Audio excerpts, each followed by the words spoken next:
Hey guys, so today I'm here with yet another Starcraft 2 commentary. So this is actually going to be a best of 3 series between two pretty good players. So I actually do have BratOK, or roxkisBratOK, but we're just going to be calling him BratOK for this match, who's spawning as the blue Terran. And over here, spawning as the red Protoss, is DuckloadRa. So most of you guys will probably know him better as WhiteRa, which is what I'm going to be calling him.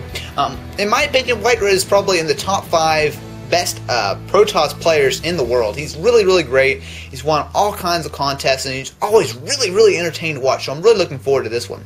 Of course, not to say anything against BratOK, I've seen quite a few really great games out of him as well, so this should be a really epic match. So the map is actually Kulaw's Ravine, which is it's an interesting map. Now, as you can see, it is a really large map. There are tons of watchtowers all over the place.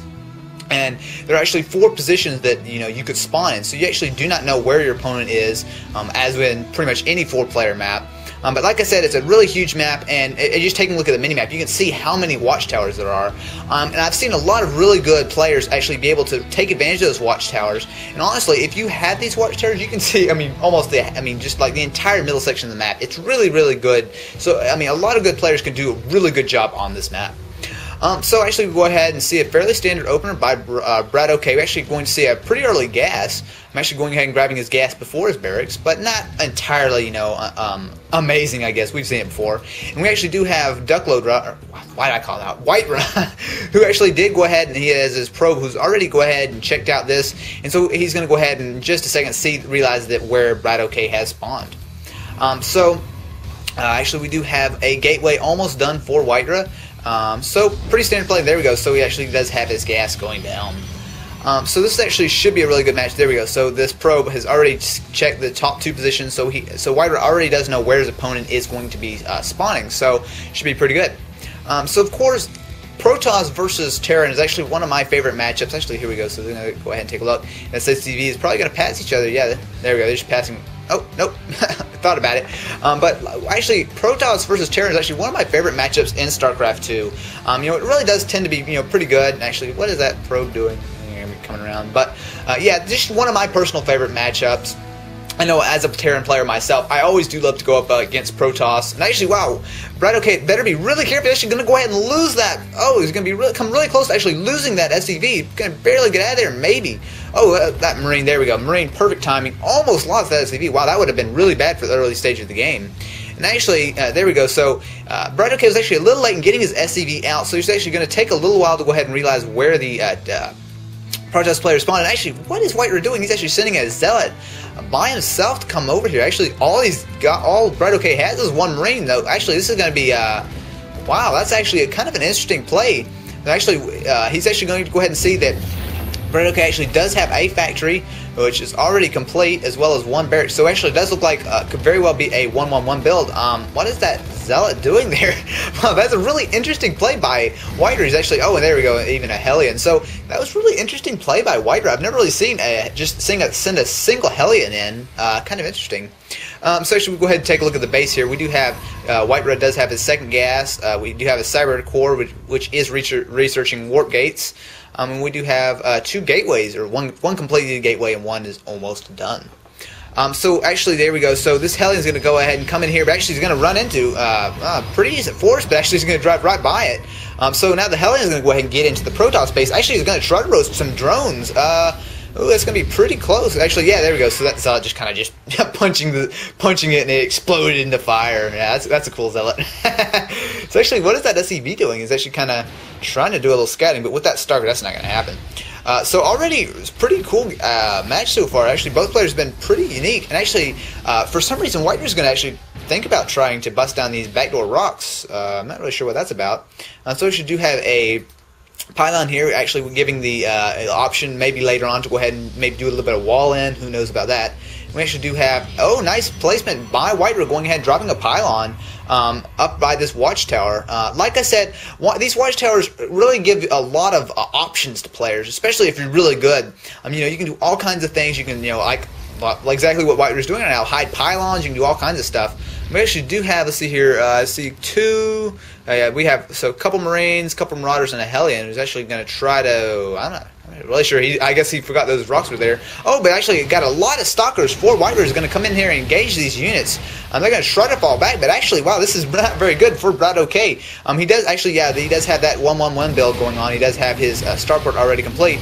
But with all these stalkers, actually, that's going to do a lot of damage. But it looks like BratOK might just have enough to go ahead and hold this off. All those Marines doing a lot of damage in that Hellion. So yeah, this is turning out to be a really good match here. Both these players are really unique. Actually, it's going to become really close. Going to be able to barely kill that. Oh yeah, barely killing that Marauder. Another on the way, but then we have 2 more Stalkers. So this is actually pretty good. But this medbag is actually they're actually trying to focus down the medbag, which they're actually going to be able to do. So wow, that Stalker getting out of there with 4 health. So again, this is what I mean by this. Both players are being really unique. It's now this just is such a really cool map because there's not just like one kind of play style where you rush your opponent or anything like that. There's just a lot of options. So let's go ahead and try to keep on track of what all they're building here. So we do have 2 tech labs. One's researching stim pack, the other's not doing anything. We do have a Marauder on the way. Let's see here. So we do have a starport as well as a factory. Not really teching up all that much though. He doesn't have a tech lab on either of these. Oh, as I say, he goes ahead and builds a tech lab. Banshees are actually usually pretty good on this map just because where it might take a little while for a ground army to kind of wind up here and around. Banshee can just fly right across over these 2 backdoor rocks and get a lot done. So he's actually going ahead and moving out with these Marauders and this Hellion. Actually, he's coming up here and.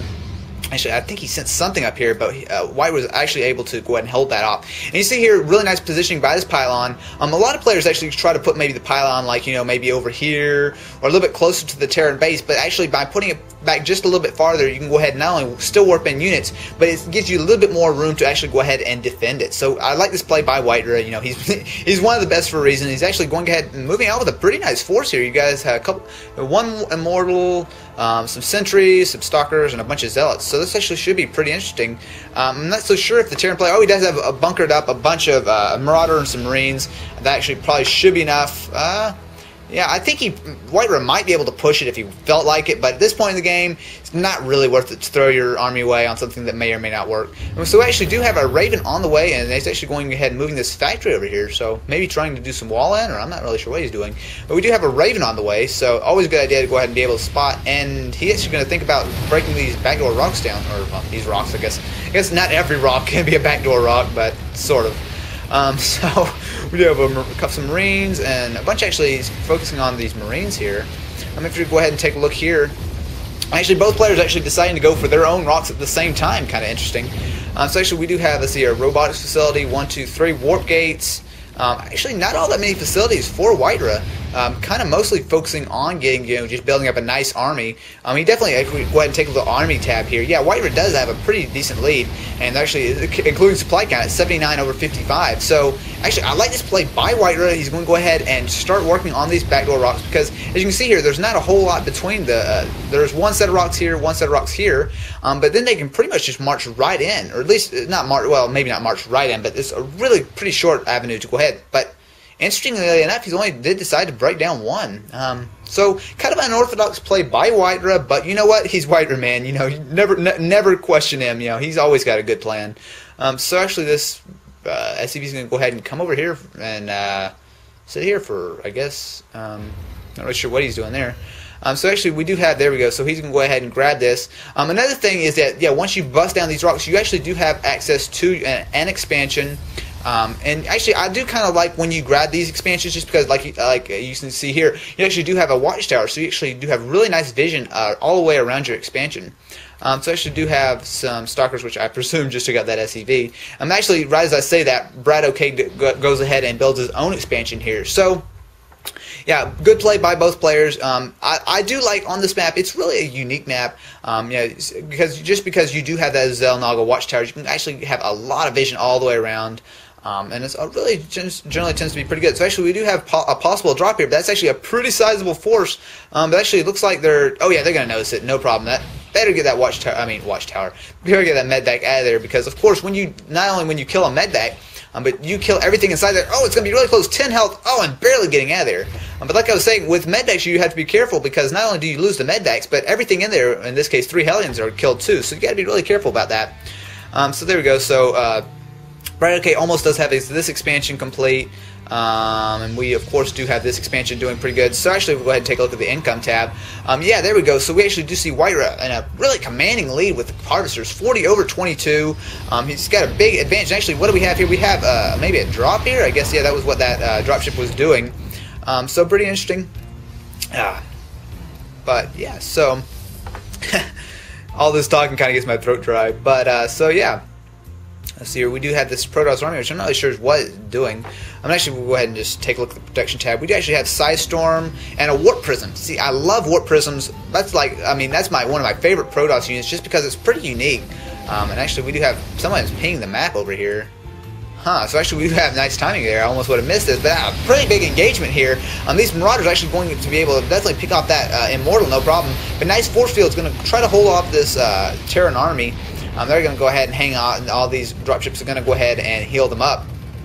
And just see, what is this? Oh, we have an auto turret actually going to go ahead and probably pick off quite a few of these. Oh, nice Storm! 2 Storms going down. Oh, wow, that was a really nice play. 2 Storms almost were enough to take out this entire Terran army. And as it is, they are running so low on health. I mean, we'll just take a look at here. I mean, look at all the red on my screen right now. That is really... so they had better get out of there. Actually, they've got that Terran army. Thinking about it, actually, I'm really interested to see how WhiteRa decides to use that Warp Prism, because Warp Prisms, so many times when you're not expecting a Warp Prism, I mean, they can really come in handy, especially, oh, there we go, go ahead and kill that pylon.